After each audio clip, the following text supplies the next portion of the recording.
Hey there, Green Thumbs.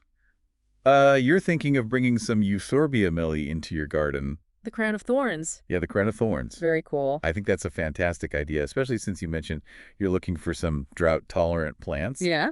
Yeah. And we found a really interesting source to help you get started with that. Oh, cool. Yeah, we're taking a deep dive into this blog post called Notes on Gardening, Part 464.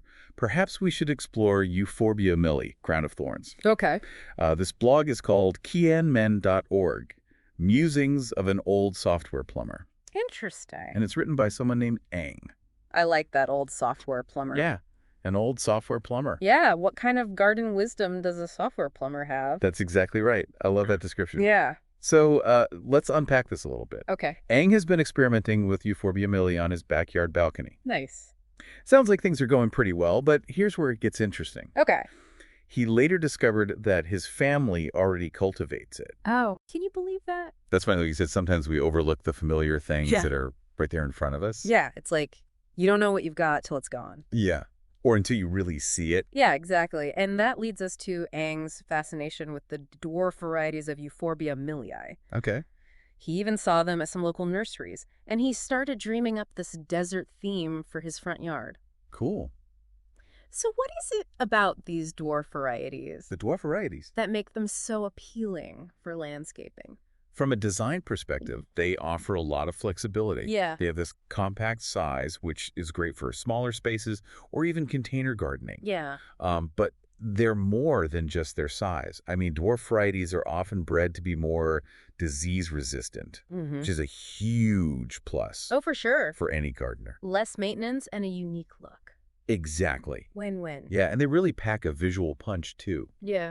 Yeah. Compared to larger succulents, those bright red or pink flowers that they have, Yeah. they add a pop of color that can really transform a space. Totally. Plus, they're, practical benefits, less water, less pruning, and they still create that dramatic desert vibe. Absolutely. Yeah. So Ang mentions running into a common gardening dilemma. Okay. Sourcing numerous dwarf plants at a reasonable cost. Yeah. So it's tempting to just buy a whole bunch at once. Right. But he wisely decided to test a sample first. Smart. What are your thoughts on that approach? Testing a sample is a brilliant strategy, especially when you're trying something new. Yeah. Every garden has its own microclimate soil variations. Right. Even the amount of sunlight can change drastically from one spot to the next. Oh, yeah. So before you invest in a whole bunch of plants, it's wise to see how a few adapt to your specific environment. Yeah, for sure. I've made that mistake before. Yeah. Got excited about a plant, bought a dozen, and then like half of them wilted away. Oh, no. Yeah, it's like you need to do a little trial run to see if you and the plant are compatible. It really is. It's almost like a dating profile for your plants. Oh, yeah. You got to make sure they're compatible with your lifestyle. Totally. And sometimes it's not even you, it's them. Oh, yeah, for sure. Maybe your soil is too acidic or you have sneaky shade that you didn't even realize. Okay, so back to Ang's desert theme idea. Yeah. You mentioned drought-tolerant landscaping. So what are some other plants that could complement the Euphorbia milii and thrive in those conditions? Oh, the possibilities are endless. Yeah. You could bring in some architectural drama with, Agaves? they come in all shapes and sizes. Yeah. And their spiky forms would contrast beautifully with the rounded shape of the Euphorbia milii. I'm picturing it. What else? For a softer touch, you could incorporate some ornamental grasses like blue grama or Mexican feathergrass. Okay. They add movement and texture, Yeah. and their silvery hues would really play off of those bright Euphorbia flowers. Ooh, that's nice. And wouldn't that be amazing for attracting pollinators? That's Like a little haven for bees and butterflies. Creating a diverse ecosystem is key for a thriving garden. Right. You could even add in some flowering succulents like edgivarias or sedums Okay. for even more color and pollinator appeal. This is making me want to rip out my entire lawn and start over. I know, right? But let's be realistic. Not everyone has the space for a sprawling desert garden. All right. What about folks with smaller yards or balconies? Can they still get in on this desert theme action? Definitely container gardening is a fantastic option for smaller spaces. Yeah. You can create these little micro deserts in pots and planters Oh, that's cool. using a well-draining soil mix Okay. and choosing plants that love plenty of sunlight. So it's all about being creative and working with what you've got. Exactly. Which brings me back to something you mentioned earlier. Okay. The importance of understanding your garden's unique characteristics. Yes. So what are some key things people should consider when planning a drought-tolerant garden, or really any garden for that matter? Yeah, the first step is to get to know your soil. Okay. Is it sandy clay-like or somewhere in between? Okay. This will determine how well it drains and what types of plants will thrive. Gotcha.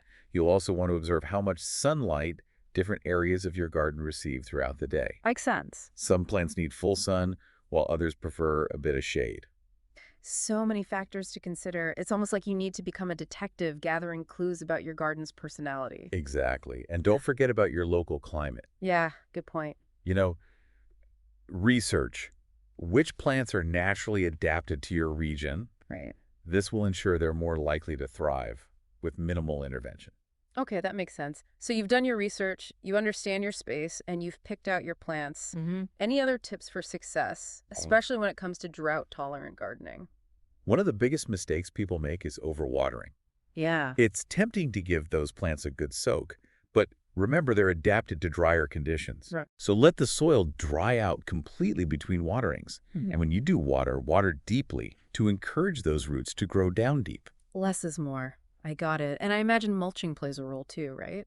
Absolutely. Right. Mulching helps to retain moisture, suppress weeds, and even regulate soil temperature. Oh. It's like giving your plants a cozy blanket.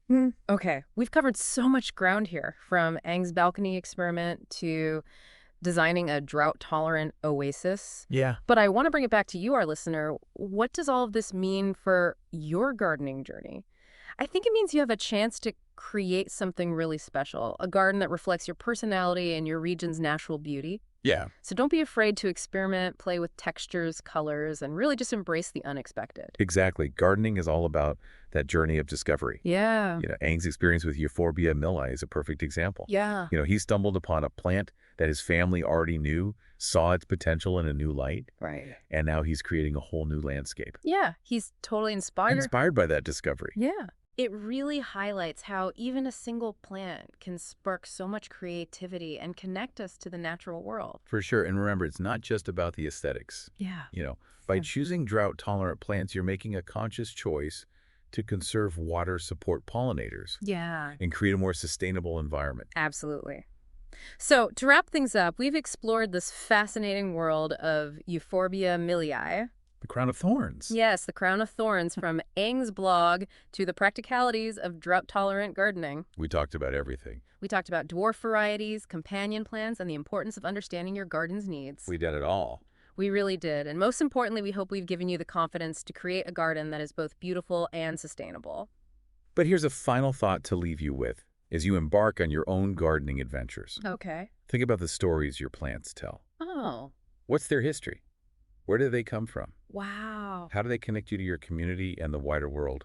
Ooh, that's a good one. It's like each plant has its own secret life just waiting to be uncovered. Happy gardening, everyone.